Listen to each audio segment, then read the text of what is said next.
Assalamualaikum warahmatullahi wabarakatuh. Perkenalkan, nama saya Prilia Kali dengan NIM 151420073 dari kelas 3C PGSD jurusan Pendidikan Guru Sekolah Dasar Fakultas Ilmu Pendidikan Universitas Negeri Gorontalo. Dalam video kali ini saya akan membahas tentang konsep esensi. Kita akan membahas tentang pengertian antropologi. Antropologi merupakan suatu cabang ilmu sosial yang membahas mengenai budaya masyarakat suatu etnis.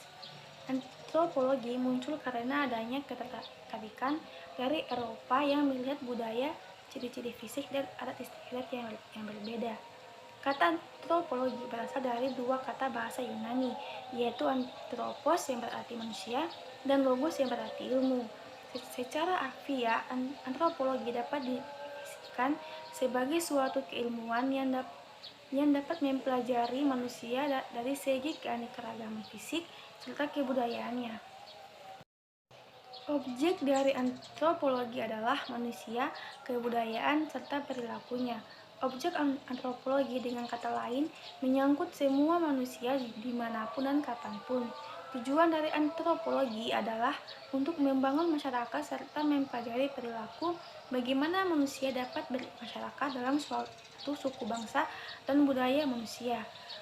Antropologi memadukan secara integratif tujuan biologi dan sosio budaya dalam kehidupan. Selanjutnya yaitu teori antropologi. Teori yang pertama yaitu teori evolusionisme deterministik. Teori evolusionisme deterministik dapat dikatakan sebagai teori tertua di deretan teori antropologi. Teori ini dikembangkan oleh Lewis Henry Morgan dan Edward Burnett Taylor. Teori ini muncul dari anggapan adanya hukum universal yang mengendalikan perkembangan semua kebudayaan manusia. Berdasarkan teori ini, setiap kebudayaan mengalami fase-fase atau evolusi. Yang kedua yaitu teori partikularisme. Teori partikularisme muncul setelah berakhirnya masa teori evolusionisme. Pemikiran baru ini dipelopori oleh Franz Boas pada tahun 1858 sampai 1942 yang menentang teori evolusionisme. Teori ini disebut juga sebagai partikularisme historik. Boas tidak setuju dengan teori evolusi tentang adanya hukum universal yang menguasai kebudayaan. Boas berpendapat meskipun hanya satu unsur, kebudayaan tetap harus dipelajari dalam konteks masyarakat, dimanapun unsur itu berada.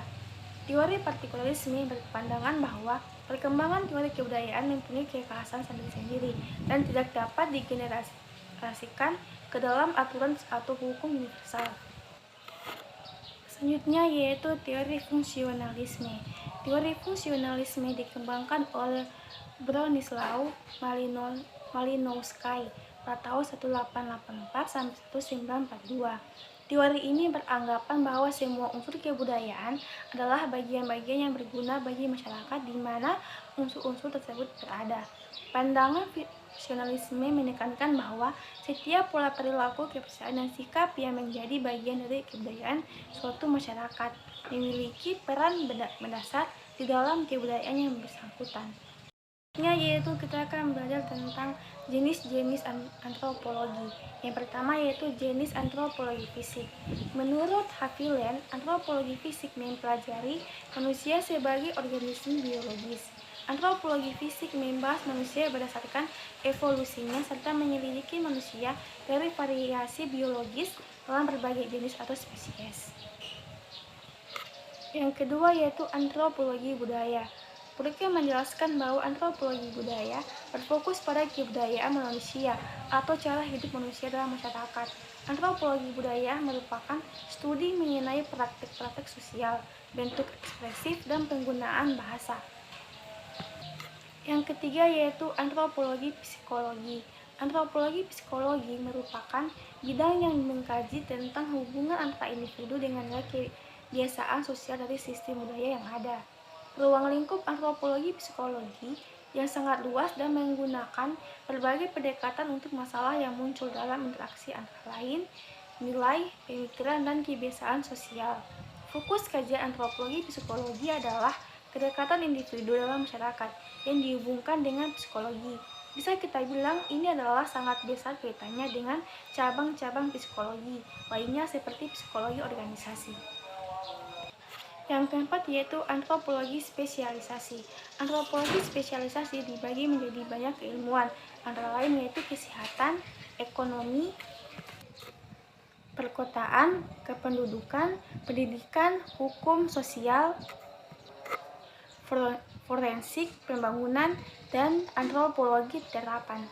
Selanjutnya yaitu konsep-konsep antropologi. Yang pertama, konsep kebudayaan. Kebudayaan merupakan konsep yang paling esensial dari antropologi. Kebudayaan menurut Koen-Janingrat adalah keseluruhan sistem gagasan, tindakan serta hasil karya milik manusia yang digunakan dalam kehidupan masyarakat, di mana hal tersebut dijadikan miliknya melalui belajar. Menurut Persudi Superland, kebudayaan merupakan keseluruhan pengetahuan yang dimiliki manusia sebagai makhluk sosial yang berisi model-model pengetahuan yang secara selektif dapat digunakan untuk memahami dan menginterpretasikan lingkungan yang dihadapi, serta untuk mendorong dan menciptakan tindakan yang diperlukan. Yang kedua yaitu konsep enkulturasi. Enkulturasi merupakan proses individu belajar memiliki peran dalam kebudayaan masyarakat itu sendiri. Individu mempelajari dan menyesuaikan pemikiran dan sikapnya sesuai dengan sistem adat, norma, serta berbagai peraturan yang terdapat dalam kebudayaannya.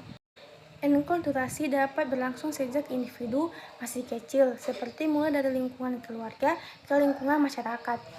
Selanjutnya ada konsep akulturasi. Akulturasi adalah proses pertukaran unsur kebudayaan, di mana dua kebudayaan yang berbeda terus-menerus berinteraksi dalam jangka waktu yang panjang.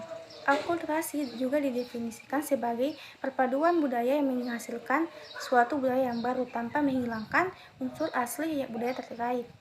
Ada dua syarat proses akulturasi, yaitu affinity atau penerimaan budaya dan homogeneity atau kesamaan corak budaya yang membuat nilai baru diterima.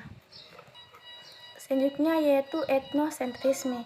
Etnosentrisme merupakan sikap dari suatu kelompok masyarakat yang cenderung menganggap budaya sendiri lebih unggul dibandingkan kebudayaan lainnya.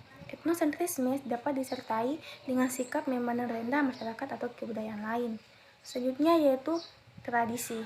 Setiap masyarakat pasti memiliki sejumlah kepercayaan ataupun tingkah laku yang menjadi bagian dari kebudayaan yang bersangkutan. Kepercayaan dan tingkah laku telah ada dalam jangka waktu yang sangat lama. Bagian dari kebudayaan yang terdiri dari perilaku dan kepercayaan ini disebut sebagai tradisi. Selanjutnya yaitu konsep ras dan etnik.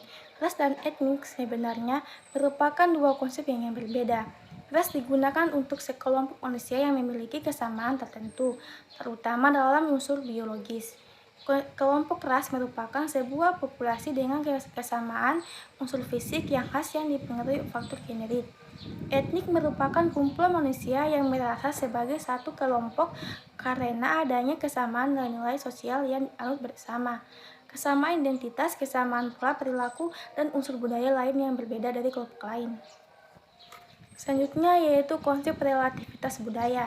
Relativitas budaya digunakan untuk menyebutkan suatu kondisi di mana tingkah laku dikatakan normal dalam suatu budaya namun dipandang abnormal dalam budaya lainnya. Hal ini terjadi disebabkan setiap budaya memiliki ciri unik yang tidak muncul pada kebudayaan lain. Baiklah, selanjutnya saya akan menjelaskan tentang manfaat mempelajari antropologi. Keilmuan antropologi sangat bermanfaat untuk dipelajari, baik bagi kebudayaan, individu, maupun untuk mengembangkan keilmuan itu sendiri. Manfaat mempelajari antropologi antara lain yang pertama, mengetahui pola perilaku masyarakat yang dapat digunakan untuk mengembangkan kebudayaan. Yang kedua, menjelaskan peran manusia dalam suatu masyarakat sehingga sesuai dengan harapan masyarakat terhadap dirinya. Yang ketiga, meningkatkan toleransi karena adanya karakteristik yang berbeda dari tiap budaya. Yang keempat, memperluas pengetahuan mengenai karakteristik suku bangsa yang berbeda. Yang kelima, mengidentifikasi berbagai jenis permasalahan dalam masyarakat sehingga tercipta solusi untuk menyelesaikannya. Baiklah, itulah video singkat tentang konsep esensial dari antropologi. Lebih dan kurangnya saya mohon maaf. Wassalamualaikum warahmatullahi wabarakatuh.